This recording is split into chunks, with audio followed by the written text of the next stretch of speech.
Kita pelajari bersama, hadirin azanillahu wa iyyakum. Kita angkat sebuah permisalan. Kita contohkan di sini sebuah permisalan dari Al-Qur'an. Nah, sebelumnya perlu kita ketahui bersama, di dalam Al-Qur'an ada permisalan yang disebutkan oleh Allah Subhanahu wa taala lafaz masal. Lafaz mim, ta dan lam, masal. Masalul ladzina kafaru, masalul hayatid dunya atau yang sejenisnya dengan mempergunakan lafaz masal. Ada juga permisalan yang mempergunakan penyerupaan lafaz yang kaf yang untuk menyerupakan, atau mislu atau seperti. Kalau kita terjemahkannya seperti, tidak mempergunakan lafaz masal, perumpamaan.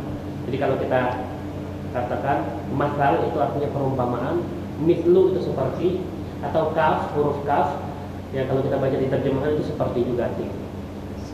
Jadi pembagiannya ada permisalan yang Allah sebutkan memang itu sebuah permisalan, ada yang tidak Allah sebutkan ini adalah sebuah permisalan tidak, tetapi Allah sebutkan tanda-tandanya bahwa itu adalah sebuah permisalan.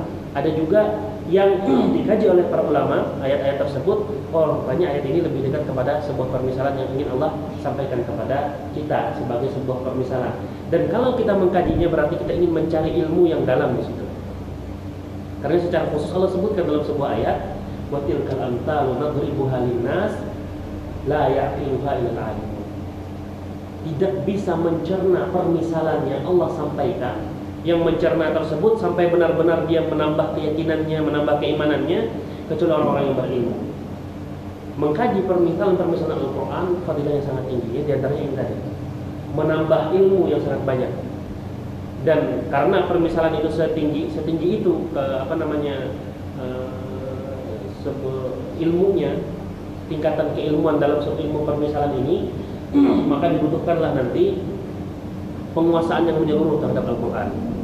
Kita akan lihat dari misalan yang pertama ini saja, kita akan lihat betapa sulitnya untuk memahami sebuah permisalan. Kita lihat ya.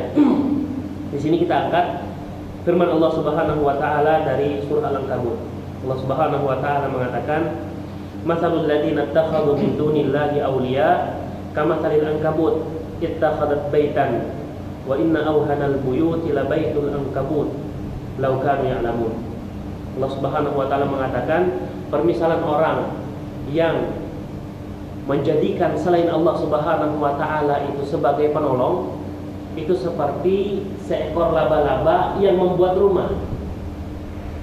Dan Allah sebutkan, wa inna awhanal buyut labaitul ankabut.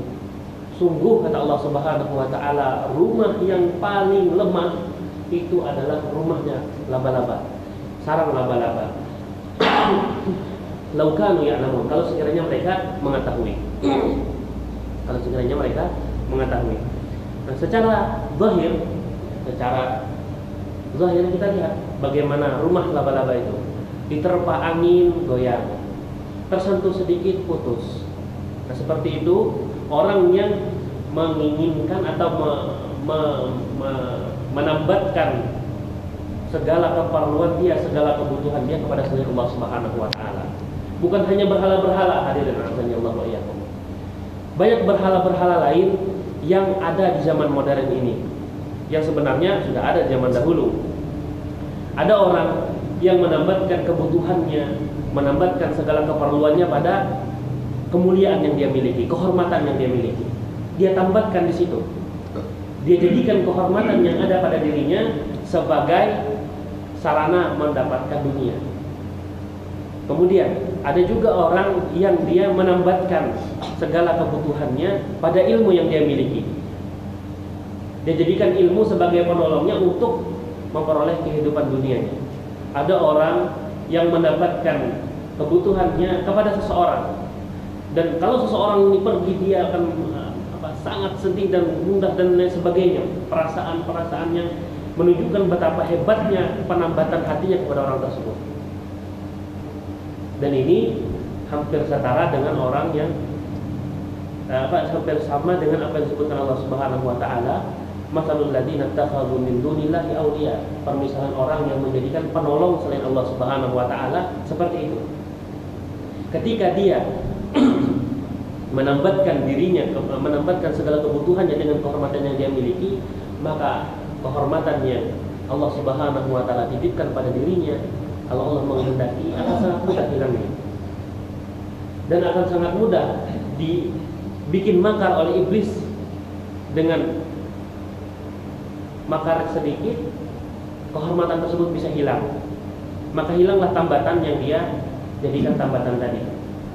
Begitu juga dengan kekayaan atau harta. Kalau harta umpamanya dia jadikan tambatan untuk memenuhi kehidupan dunianya, maka Allah Subhanahu wa taala dengan mudah, kalau ingin menghilangkannya, Allah hilangkan dengan mudah. Sebagaimana mudahnya rumah atau sarang laba-laba itu hancur. Tetapi kalau seorang yang kaya, kekayaan di tangannya cuma tidak dia letakkan di hatinya, hanya seperti itu, dia mendapatkan segala kebutuhan dunianya hanya kepada Allah Subhanahu wa taala, dan dia memahami kekayaan itu sebagai sarana yang Allah berikan kepadanya. Seorang yang berilmu, dia tambatkan segala kebutuhannya kepada Allah Subhanahu wa taala, dan dia benar-benar memahami ilmu itu adalah sarana yang Allah amanahkan kepada dia. Seorang yang memiliki kehormatan, tapi dia menambatkan segala kebutuhannya di sisi Allah Subhanahu wa taala, dan dia meyakini dan menyadari bahwa kehormatan itu hanyalah titipan sementara dari Allah Subhanahu wa taala untuk dia menggunakan sebaik-baiknya. Maka kalau hilang kehormatannya itu di mata manusia, kalau hilang hartanya dari tangannya, kalau hilang ilmunya, hilang kemampuannya dalam berpikir, sebagaimana kita ketahui bersama, di antara hal itu ditunjukkan oleh sahabat Anas bin Malik radhiyallahu anhu ketika dia berbicara tentang masalah hadis kunut. Hadis kunut, masalah kunut atau beberapa permasalahan lainnya. Beliau di antaranya menyatakan bahwasanya berbicara atau menyampaikan tentang Rasulullah SAW itu adalah sangat besar. Salah kita menyampaikan, dosa yang sangat besar telah menanti kita. Dan diri ini, kata beliau, semakin tua, karena semakin tua makin banyaklah lupanya. Maka orang yang berilmu tidak perlu menunggu tua, masa muda saja bisa sering lupa. Bisa sering lupa. Nah begitulah, kalau dia seorang yang berilmu menjadikan tambatan kebutuhannya ada pada Allah Subhanahu wa taala, kemudian dia dihigapi penyakit yang namanya sering lupa dan mudah lupa, maka dia tidak akan merasa frustasi, dia tidak akan merasa stres dan lain sebagainya. Dan dia sadar bahwasanya segala sesuatunya ada di sisi Allah Subhanahu wa taala. Segala kebutuhan ada di sisi Allah Subhanahu wa taala. Dan Imam Ibnu Qayyim al-Jauziyah mengatakan, ayat ini ketika kita tafsirkan dengan tafsiran tadi, itu dikuatkan oleh beberapa ayat lainnya. Tepatnya ayat yang semisal, semakna itu ada 5 ayat dalam Al-Quran, kata beliau. Ketika beliau menyebutkan kata 5 ayat di dalam Al-Quran, ini menunjukkan bahwasanya beliau mengkaji Al-Quran itu berulang, baru setelah itu mendapatkan kesimpulan 5 ayat saja. Ini untuk mengkaji sebuah permisalan, dan permisalan dalam Al-Quran sangatlah banyak. Sebatas permisalan yang menyebutkan kata matal saja itu sudah belasan. Apalagi ditambah permisalan-permisalan yang tidak secara langsung disebutkan, itu adalah sebuah permisalan atau bukan.